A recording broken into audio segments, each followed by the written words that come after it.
ungkapkan yang horor, selalu yang enak-enak. Itu loh, kan itu inti-intinya kan. Ya. Ya, selamat pagi, selamat berjumpa kembali di acara Bali Cap Macan Channel. Hari ini kita berbahagia menikmati suasana pantai yang begitu luar biasa, hangat, dan juga matahari bersinar tanpa halangan dari mendung.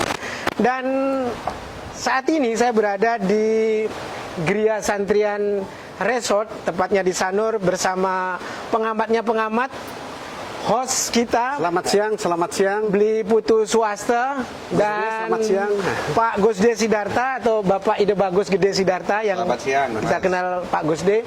Jadi Pak Gusde ini Ketua Badan Promosi Pariwisata Denpasar sekaligus Ketua PHRI Denpasar. Jadi Yayasan bincang, oh iya juga Ketua Yayasan Pembangunan Sanur. Pembangunan Sanur, betul. Ya, dan itu juga yang paling penting. masih banyak sebetulnya predikat-predikat beliau itu, jabatannya terlalu banyak, termasuk Konsul Republik Czech yang ada di Bali.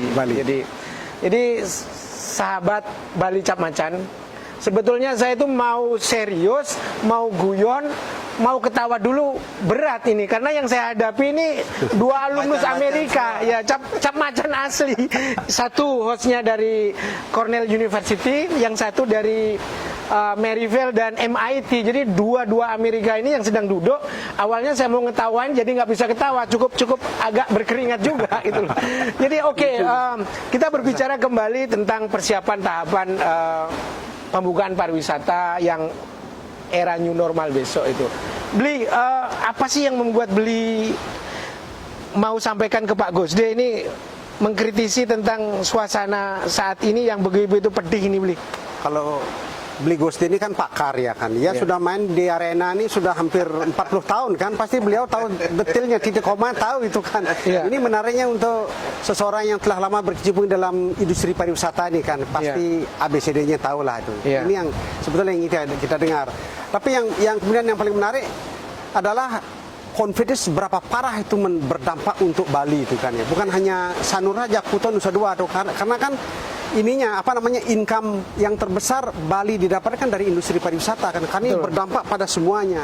Nah, ini Pak Gusde sebetulnya yang tahu ya. Kalau kita kan di luar-luarnya itu kan. Jadi memang sama-sama belajar COVID semua nih. Sebetulnya kan intinya kepada pembatasan perjalanan. Betul. Porak-poranda akibat COVID. Orang tidak bisa berlibur. Alhasil pariwisata Bali nggak boleh dikatakan nyungsep lagi. Betul-betul babak belur dan mati suri. Nah, oleh karena itu kita harus membuat suatu kreasi baru, ide baru, lompatkan kreatif baru itu kan. Jangan hanya merasa terpuruk bahwa kita mesti ada di depannya itu. Kalau nggak itu kan semua orang kena itu kan ya. Nah ini kita dari Beli Gusde mungkin yang paling tahu gitu kan ya. Pak Gusde seberapa parah sini Pak?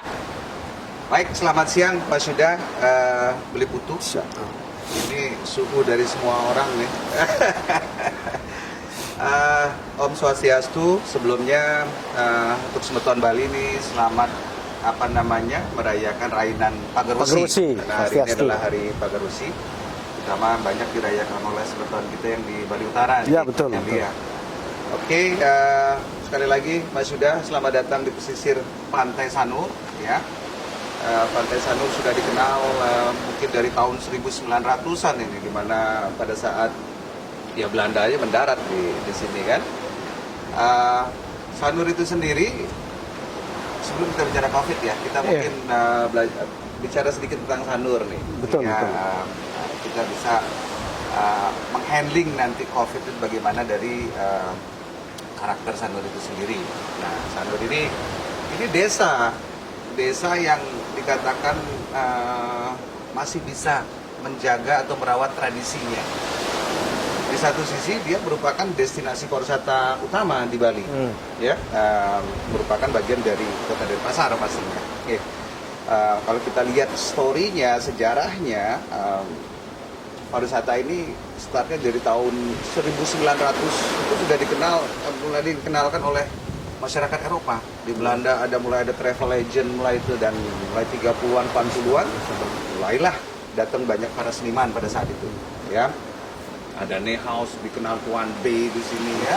Walter Sebelumnya Spies juga. ada Lemayur, ada Walter Spies, ada apa namanya Donald Friend, ya, Theo Mayer semuanya seperti ya. Sejak itulah bergeliat pariwisata itu di Sanur khususnya. Sanur dikenal sebagai the best community tourism. Jadi itu dikatakan oleh Menteri Pariwisata kalau tidak salah dalam Sanur Spirit Festival ya. Itu tidak lepas karena peranan masyarakat. Bagaimana menerima, menjaga, menumbuhkan, termasuk mempromosikan destinasinya sendiri, ya, dan menjaga karakter-karakter yang memang menjadi potensial marketnya. Kita kan marketnya ini Eropa nih banyak, ya, Australia.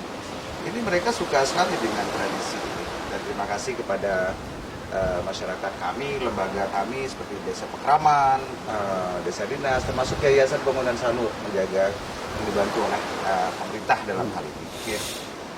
Seperti umumnya di Bali, masyarakat Sanur pun sangat tergantung dengan kepariwisataan ini. Dan justru karena community based tourism itu players lokal ini banyak sekali di Sanur dibanding mungkin destinasi-destinasi baru lainnya. Ya katakanlah di Canggu, Seminyak itu mungkin banyak dari teman-teman dari luar lah, mungkin dari luar internasional juga. Tapi di Sanur ini hampir 65%, 70% adalah pemain lokal. Contoh Santriana milik lokal, ya, restoran banyak milik lokal, tukang pijat orang lokal, kan tukang dukung orang lokal. Jadi ini apa namanya sudah menjadi darah di masyarakat Sanur sendiri.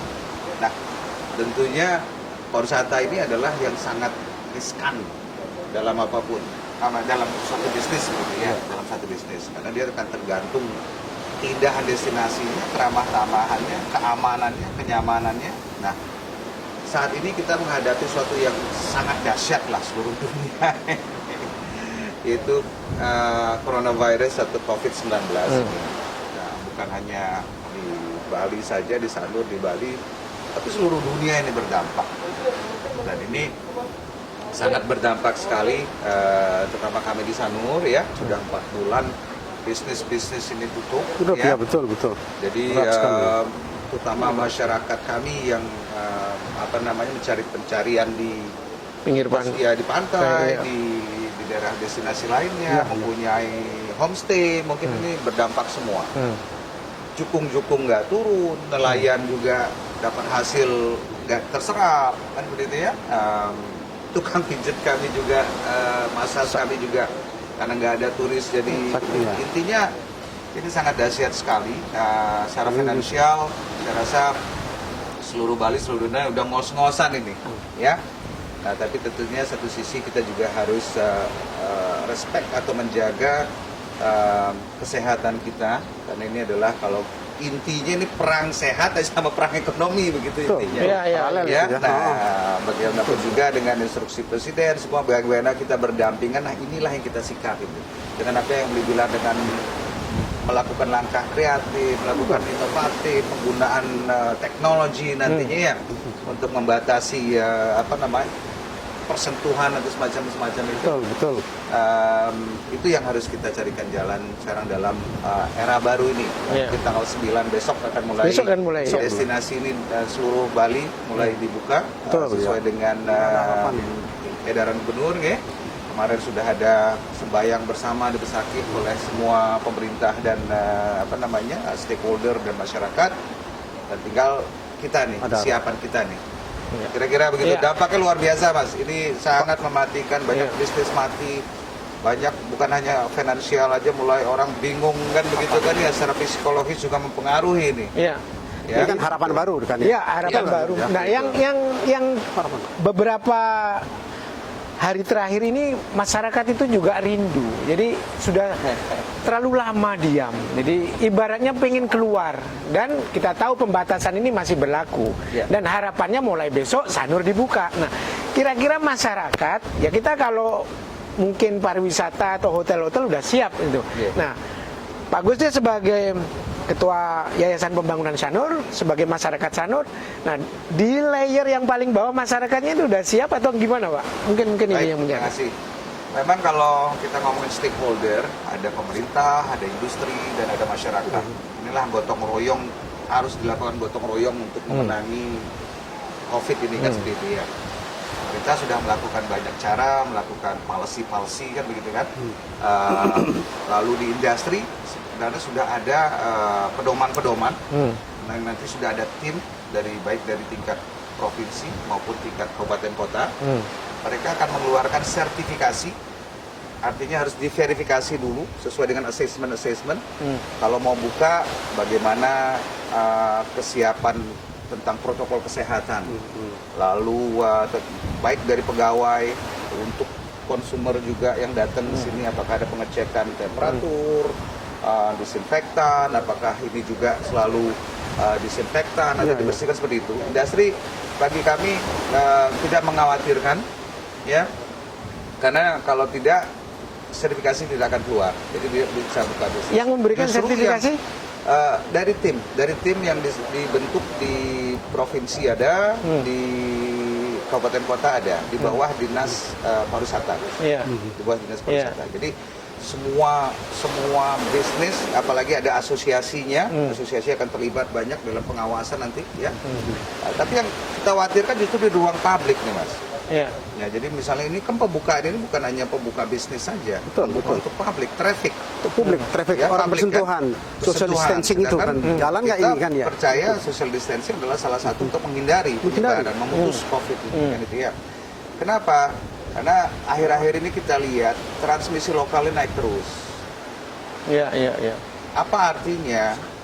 Kedisiplinan masyarakat perlu terus ditingkatkan, diingatkan, ya. Kita lihat ada klaster pasar, ya, ada tradisional itu.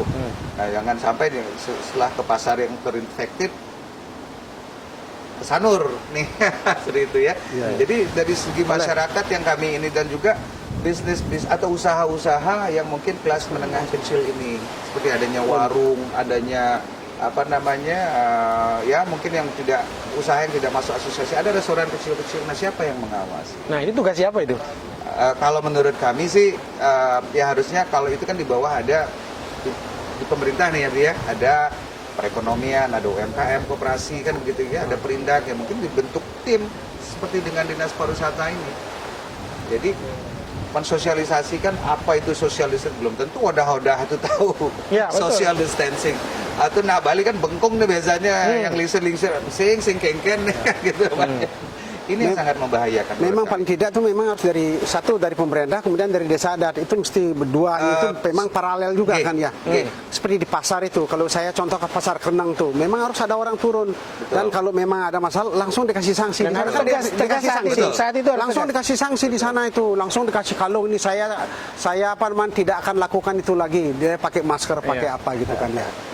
Tapi yang ketiga seperti Beli Gusti bilang itu memang daya tahan kesehatan masyarakat harus dipertinggi. Walaupun ada COVID, kalau daya tahan kuat nggak kena COVID itu memang nggak ada itu. Imun dia beli ya. Imun ya. Daya tahan itu. Jadi pola makanan harus dirubah. Tapi saya senang ketika kita bicara daya tahan, Beli Putu selalu mengasosiasikan daya tahan psikologis juga. Bagaimana kita happy, terhibur, lupa hutang, lupa cicilan. Saya kalau pokoknya bergembira aja, nggak usah lupa utang. Imun tubuh saya naik nih selalu. jangan ingat yang berat-berat itu kan ya. Sama saja juga dengan masalah COVID itu. Jangan cerita yang horor saja yang diceritakan itu pasti negatif. Persepsi publik itu negatif pada masyarakat. Jadi kasih orang harapan. Jadi harus terus dibangun, maju, kreatif, sampai kualitas ekspor. Kualitas ekspor. Nanti pada saatnya itu COVID akan berlalu. Cuma masalah ekonomi kan harus kita tangani juga itu loh kan ya. Jadi seperti Beli Gusti yang sudah pengalaman di sini, memang kita harus siapkan tahap-tahap untuk perkembangan ekonominya ini setelah fase COVID berlalu. Ini bisa berjalan paralel, pada saat yang sama bisa berjalan. Dan yang menarik dari Beli Putu pernah ngomong bahwasannya antara pasar dan sabar itu tipis saat ini. Apa itu pasar dan sabar itu? Ya, artinya kalau pasar kan harus diciptakan itu, apapun bentuknya, ya seniman, ya industri pariwisata, marketnya itu. Walaupun Bali dibuka, kalau pasarnya ada, memangnya tamu akan datang dari mana? Kan nggak ada tamunya kan ya. Jadi pasar itu buat kreatif. Pasar itu harus kita yakinkan bahwa Bali betul-betul bisa safe gitu loh. Ini harus dipakai viral di semua tempat itu. Karena sekarang pakai informasinya hanya di handphone, jadi seluruh dunia tuh ada di sini. Informasi yang ada di sini lah seperti Beli Gusti bilang tadi itu harus hal-hal positif yang bagus, yang meyakinkan, yang prudent itu harus dikatakan di sini supaya hoak diputus beliau, hoak hoax diputus. Bila perlu polisi dilibatkan kalau orang bicara soal hoax itu. Karena ini kan menyangkut miliaran dolar kan. Karena investasi industri pariwisata di Bali itu bermiliar-miliar dolar itu kan ya. Ini yang kemudian dijaga itu kan ya. Nah, ketika pasar ini mulai, kita berbicara pasar menarik, kita tahu sebelum ada Covid 7.000 sampai 9.000 warga Australia Barat lah datang ke Bali. Jadi misalnya. per hari sebelum Covid itu sekitar 30.000 turis datang per hari, Mas. 32 sampai 33.000 masa normal loh. Per hari loh. Per hari kali $300 $200. Betul, betul. Spending.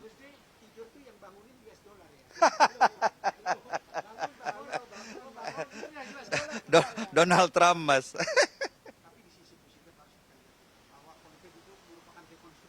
Betul. Mencari new balance ya, beli ya, keseimbangan baru, betul. Terutama alam.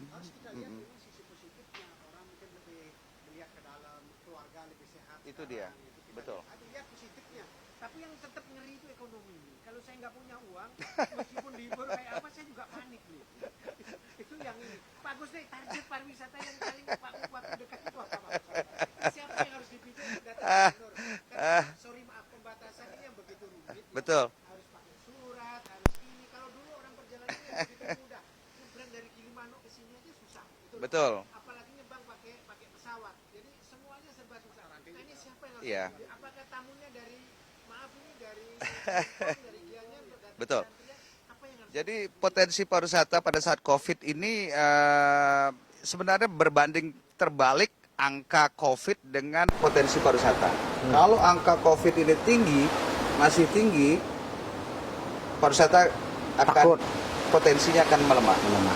Tapi satu sisi, semakin sehat, semakin turun COVID ini, potensi pariwisata akan naik. kepercayaan? Kepercayaan itu kan persepsi. Ya. Soal industri pariwisata adalah industri persepsi. Ya. Kalau persepsinya bagus, ininya bagus, visualnya bagus, orang suka Iya. datang. Intinya kalau Orang walau- menghabiskan uang nggak ada masalah itu kan. Intinya Ya. walaupun Bali, Sanur ini sehat, tetapi yang datang ini masih sakit. Masih Kita menyasar misalnya di domestik ya Surabaya masih tinggi, Jakarta masih tinggi, kita juga worry juga. Iya. Selain memang traveling mereka ke sini juga mahal kan saat ini kan. Itu yang ini kalau di sini masih sakit, di luar sehat tapi kita masih sakit, sama juga, Mas. Iya. Nah, jadi dalam recovery dalam COVID ini ya satu memang faktor kesehatan dan comfort atau kepercayaan itu harus ada dulu. Bagaimana penanganannya, lalu kita akan membuka bagaimana antisipasinya kan seperti itu ya. Dan untuk menstimulus pertama adalah dalam pendek nih, Iya. dalam waktu pendek nih, yang nggak usah lah ngomong karena prediksi bisa 1,5 tahun 2 tahun nih. Iya. Ininya itu gila aja itu. Babak belurnya Ya, itu. babak belur nih. Nggak bisa work from home semua nih. Pilot nggak bisa, waiter nggak bisa, tukang jukung nggak bisa work from home. Beli bawa jukungnya. Iya. Iya. Tapi ada manualnya mau saya. Nggak mungkin kan? Iya, iya. Nah, jadi kita pertama adalah menyasar lokal. Jadi berkunjunglah ke tempat-tempat yang memang ada di Bali. Beli Putu silahkan ke Kintamani, silahkan ke Tanah Lot, silahkan kemana. Sirkulasi kalau masih ada duit ya beli ya. Iya, iya, Karena betul. daya, sekarang kita ngomongin daya spending daya soalnya. spending, kan. betul, betul, betul. Baru udah Iya. melemah Iya. terus. Nah, itu yang harus di-establish dulu. Jadi ada traffic lah, tapi tetap menjaga protokol-protokol kesehatan. Nah, datanglah ke Sanur teman-teman yang Ubud. Saya akan datang ke sana. Itu pertama, ya. Dengan showing itu, biasanya dari perjalanan kita Bali recovery dari dulu-dulu, we have to heal ourselves first. Jadi kita harus menyembuhkan diri, baik traffic itu dulu, kita sembuhkan, baru orang lain melihat. Baru domestik akan melihat. Betul. Bali udah rame nih, udah aman nih. Udah aman Standarisasinya, disiplin masyarakatnya, pengawasannya bagus seperti itu ya. Barulah datang domestik. Mungkin dibantu dengan promo airlines atau apa. Betul. Dipermudah mungkin masuknya ada. Bisnis sekarang pasti memberikan diskon. Iya. Iya. Nggak ada yang jual mahal sekarang. Iya, Ya, iya. seperti normalnya. Iya. Disembuhkan lokal dulu, domestik akan datang. Setelah domestik ini akan datang, ini kan mulai nih penyebaran ke sosial media gampang sekali ya kan, dan blogger-blogger, barulah destinasi internasional. Itu juga tergantung dari border policy mereka. Betul, betul, Jadi betul. yang kita harapkan paling bandel, paling dekat dan paling sebenarnya nggak riuh itu Australia. Australia big market buat Bali, terutama untuk Iya. pasar juga Iya. ya. Tapi kita dengar Australia ditutup sampai September 2021 Betul, masih ya. begitu gara-gara itu. Nah, Iya. ini menjadi masalah dengan border policy. Jadi tunjukkan lokal, domestik datang, internasional. Nah, jadi di internasional pun jangan sebar jaring selebar-lebarnya dulu. Gimana kesehatan negara itu, border policy. Lalu yang kedua Selektif adalah lebih. hub Iya. transport atau airlines ini. Misalnya kalau Singapura masih tutup, tidak boleh transit. Singapura itu big hub Iya, buat hub. market, seluruh market Iya. dunia. Itu jangan harap Iya. international market. Iya. Yang kedua adalah hub Middle East misalnya, ya di Dubai, di Doha, Qatar, Emirates itu juga kalau masih kena atau masih tertutup, jangan harap Iya. juga. Nah, jadi ada cycle yang harus kita penuhi. Lokal kita dulu, kita traveling di antara destinasi-destinasi kita, lalu kita harap domestik, jadi duit dari luar lah masuk ke sini ya, dan baru penceling dolar. Iya. Ya, ya. Kira-kira seperti itu. Betul, untuk betul, betul. recovery-nya. Ketika membicarakan bahwa pariwisata itu adalah sumber pundi-pundi pendapatan Bali, ya. Terutama Sanur nih Ya. mensuplai pendapatan bagi Kota Denpasar yang cukup signifikan. Nah, 80% ekonomi Denpasar itu disuplai dari Sanur. Nah, ketika membicarakan itu peran government, Pak, ini kembalikan lagi. Ya.